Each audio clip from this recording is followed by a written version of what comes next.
মিনাল ঈমান। মুহতারাম সামিনে কেরাম, আজকে ৭৯তম ১৫ আগস্ট ৭৯তম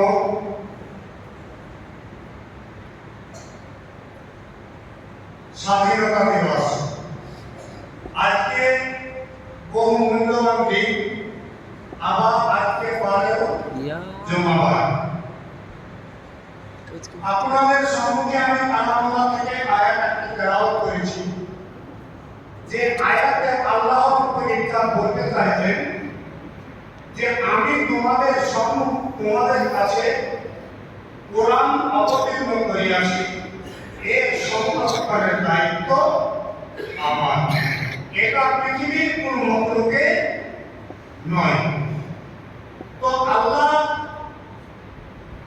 আপনাকে আমাকে এই কোরআনের সংরক্ষণ আল্লাহ করিয়ে নিয়েছেন, নিবেন এবং নিচ্ছেন।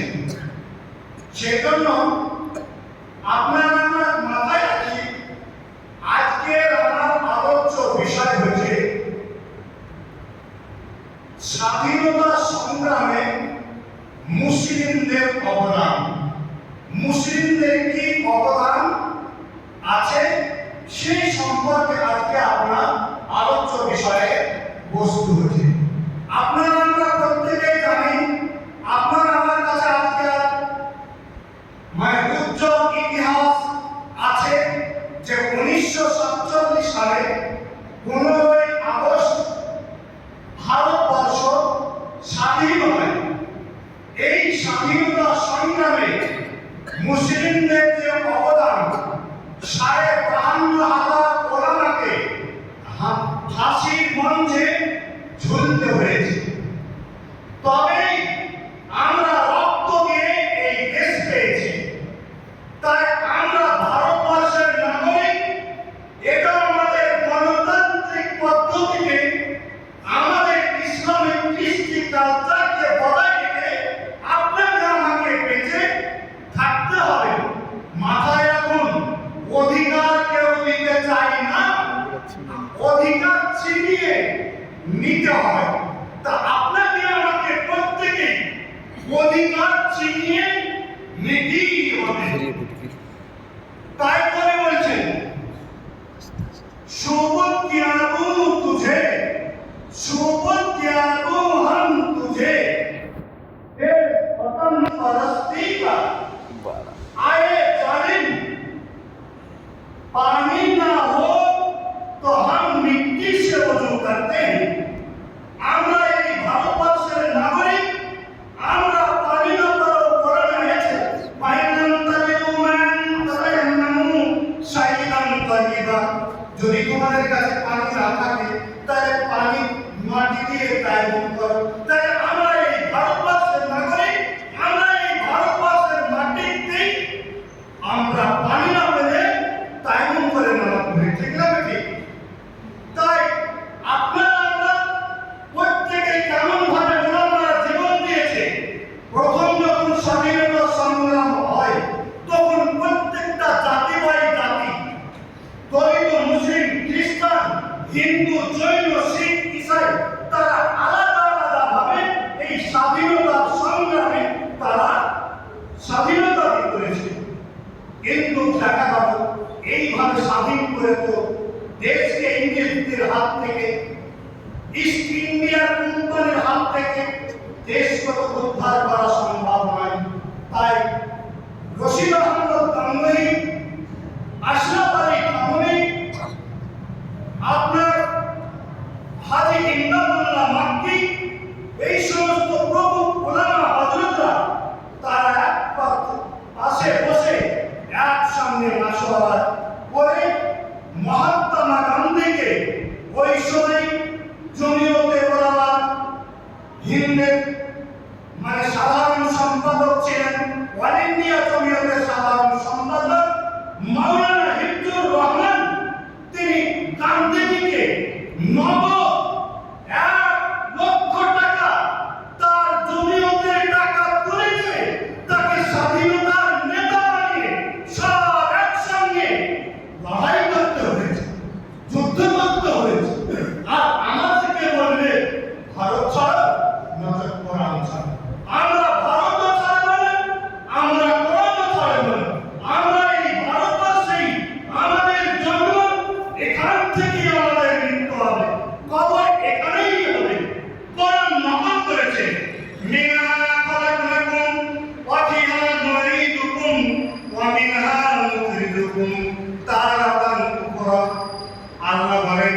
তোমাকে এই মাটির দ্বারাই তৈরি করা হয়েছে, আবার মাটির বুকে তোমাকে দেওয়া হবে।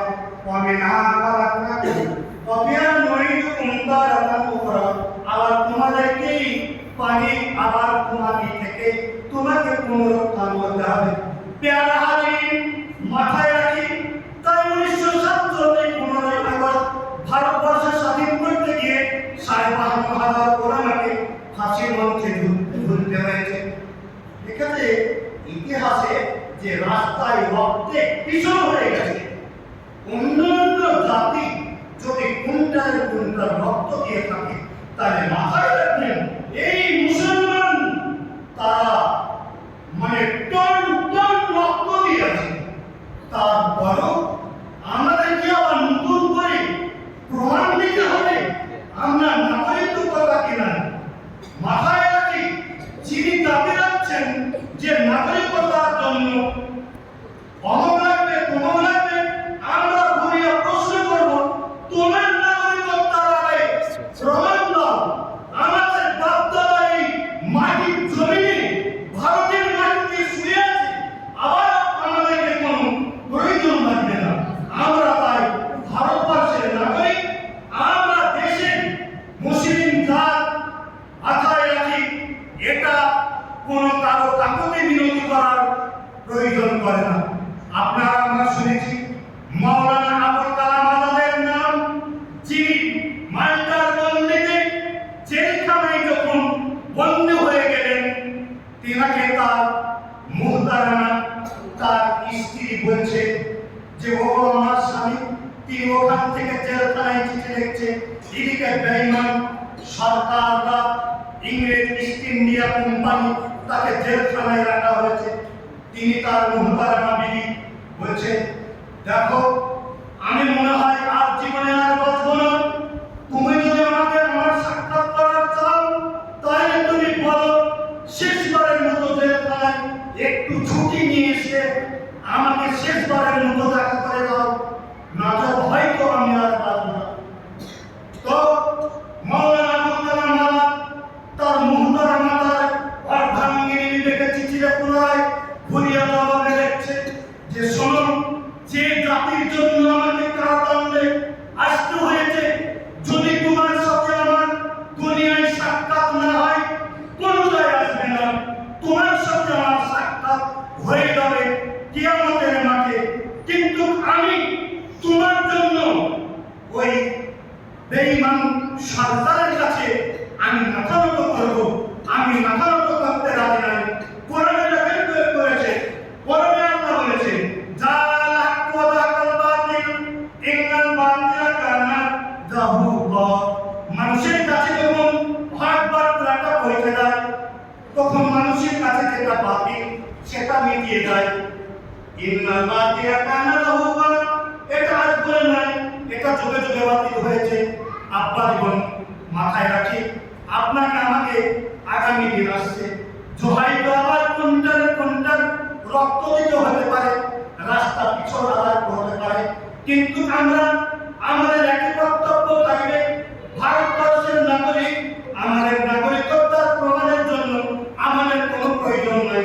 এই মাটিতে আমাদের আবায় আজদাদ, আমাদের বাপদাদারা এই ভারতের মাটিতে শুয়ে আছে, ঠিক না বেটি? শুয়ে আছে তো নাকি? শুয়ে আছে। তাই আপনি আমি এখন টেনশনের বিষয় না। অনেকে বর্তমানে এখন দেখছি কাগজপত্র নিয়ে শুধু ছেড়াছে, অশান্তির দাবানলে মানুষ দাউ দাউ করে একটা দাবানলে চলছে। চিন্তার কোনো বিষয় না, চিন্তা করবেন না। তবে আমার ব্যক্তিগত মত, আপনি যতটা পাইলেন কাগজ কলম চেক করুন, তাই আছে থাকবে চলে যাবে।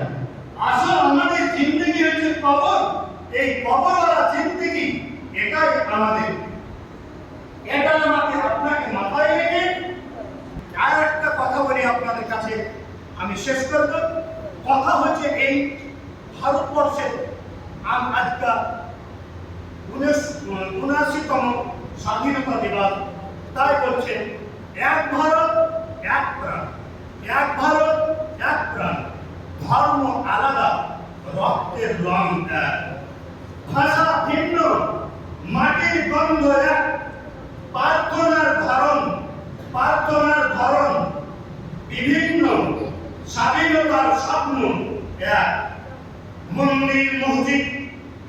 ঘৃণা ক্রোধ সব মিলে করেছে ভারত।